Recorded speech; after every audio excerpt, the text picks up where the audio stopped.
எல்லோருக்கும் வணக்கம். எல்லோரையும் வேர்ல்ட்ஸ் பெஸ்ட் தமிழ் சேனலுக்கு வரவேற்கிறோம். இந்த காணொளியில் நாம் பார்க்கவிருப்பது டெய்லி கரண்ட் அஃபேர்ஸ் 4 ஜனவரி 2021 நாளுக்கானது.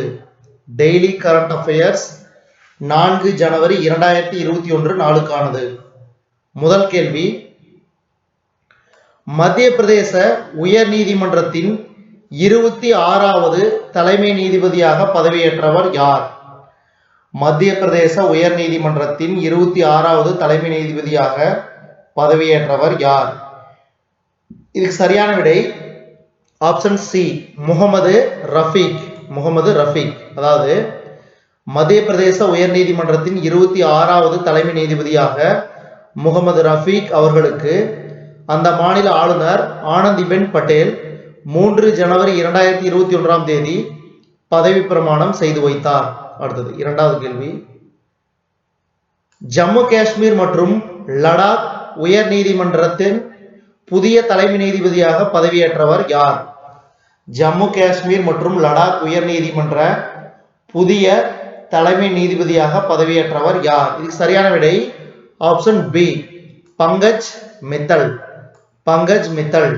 அதாவது ஜம்மு காஷ்மீர் மற்றும் லடாக் உயர் நீதிமன்ற தலைமை நீதிபதியாக பங்கஜ் மித்தல் அவர்களுக்கு அந்த யூனியன் பிரதேச துணைநிலை ஆளுநர் மனோஜ் சின்ஹா 4 ஜனவரி 2021 தேதி பதவி பிரமாணம் செய்து வைத்தார். அடுத்தது, எந்த உயர் நீதிமன்றத்தின் 50வது தலைமை நீதிபதியாக சஞ்சீப் பானர்ஜி 4 ஜனவரி 2021 தேதி பொறுப்பேற்றார்? எந்த உயர் நீதிமன்றத்தின் 50வது தலைமை நீதிபதியாக சஞ்சீப் பானர்ஜி 4 ஜனவரி 2021 தேதி பொறுப்பேற்றார்? இதுக்கு சரியான விடை சென்னை உயர் நீதிமன்றம். அடுத்தது, சுதந்திரத்திற்கு பிறகு சென்னை உயர் நீதிமன்றத்தின் எத்தனையாவது தலைமை நீதிபதியாக சஞ்சீப் பானர்ஜி பதவியேற்றார்? சுதந்திரத்துக்கு பிறகு சென்னை உயர் நீதிமன்றத்தின் எத்தனையாவது தலைமை நீதிபதியாக சஞ்சீப் பானர்ஜி பதவியேற்றார்? சரியான விடை 31வது. அடுத்தது, 2020 ஆண்டின் ஜிஎஸ்டி எனப்படும் சரக்கு மற்றும் சேவை வரியின் மொத்த வருவாய் எவ்வளவு? 2020 ஆண்டின் ஜிஎஸ்டி எனப்படும் சரக்கு மற்றும் சேவை வரி மொத்த வருவாய் எவ்வளவு? இதுக்கு சரியான விடை ரூபாய் 10.93 லட்சம் கோடி. ரூபாய் 10.93 லட்சம் கோடி. அடுத்து இனி வருவது பார்த்தீங்கன்னா 2020 ஆண்டில் ஜிஎஸ்டி வருவாய் ஒவ்வொரு மாதத்துக்கு எவ்வளவு வருவாய் என்பதை பற்றி நாம் பார்க்க போறோம். 2020 ஆண்டின் ஜிஎஸ்டி வரி வசூல் ஜனவரி மாதம் பார்த்தீங்கன்னா 1,10,818 கோடி ரூபாய். அடுத்தது, பிப்ரவரி மாதத்துல 1,05,366 கோடி ரூபாய். அடுத்து மார்ச் மாதத்துல 97,597 கோடி ரூபாய். அடுத்து ஏப்ரல் மாதத்துல 32,294 கோடி ரூபாய். அடுத்தது மே மாதத்தில் பாத்தீங்கன்னா 62,009 கோடி ரூபாய். ஜூன் மாதத்துல 90,917 கோடி ரூபாய். ஜூலைல 87,422 கோடி ரூபாய்.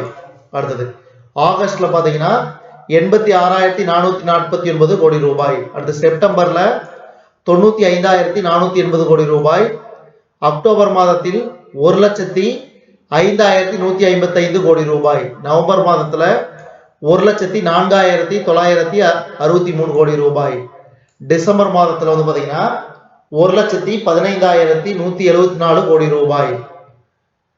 அதே மாதிரி மொத்தம் பாத்தீங்கன்னா 10,93,644 கோடி ரூபாய் இந்த 2020 ஆண்டின் ஜிஎஸ்டி வரி வசூல்.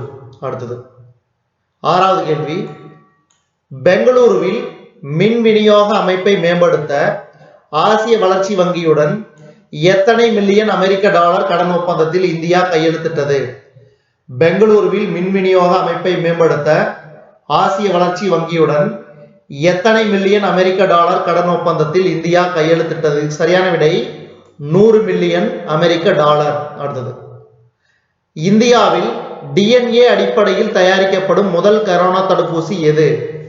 இந்தியாவில் டிஎன்ஏ அடிப்படையில் தயாரிக்கப்படும் முதல் கரோனா தடுப்பூசி ஜைகோவிட். அடுத்தது அமெரிக்க நாடாளுமன்ற பிரதிநிதி சபையின் சபாநாயகராக மீண்டும் தேர்ந்தெடுக்கப்பட்டவர் யார்? அமெரிக்க நாடாளுமன்ற பிரதிநிதி சபையின் சபாநாயகராக மீண்டும் தேர்ந்தெடுக்கப்பட்டவர் யார்? இதுக்கு சரியான விடை நான்சி பெலோசி. அடுத்தது உலக புகழ்பெற்ற முக சீரமைப்பு அறுவை சிகிச்சை நிபுணரான மருத்துவர் கென்னத் எவரேட் சாலியர் சமீபத்தில் காலமானார். இவர் எந்த நாட்டைச் சேர்ந்தவர்? சரியான விடை அமெரிக்கா. உலக புகழ்பெற்ற முக சீரமைப்பு அறுவை சிகிச்சை நிபுணரான மருத்துவர் கென்னத் எவரேட் சாலியர் காலமானார். இவர் அமெரிக்க நாட்டைச் சேர்ந்தவர். அதே மாதிரி பார்த்தீங்கன்னா முக சீரமைப்பு அறுவை சிகிச்சையின் தந்தை என்று அழைக்கப்படுபவர் கென்னத் எவரேட் சாலியர் என்பது குறிப்பிடத்தக்கது. அடுத்தது 10வது கேள்வி, தொழிலுறவுகள் சட்ட தொகுப்பு டேஸின் கீழ் உற்பத்தி, சுரங்கம் மற்றும் சேவை துறைகளுக்கான வரைவு மாதிரி நிலை ஆணையை அரசிதழில் மத்திய அரசு வெளியிட்டது.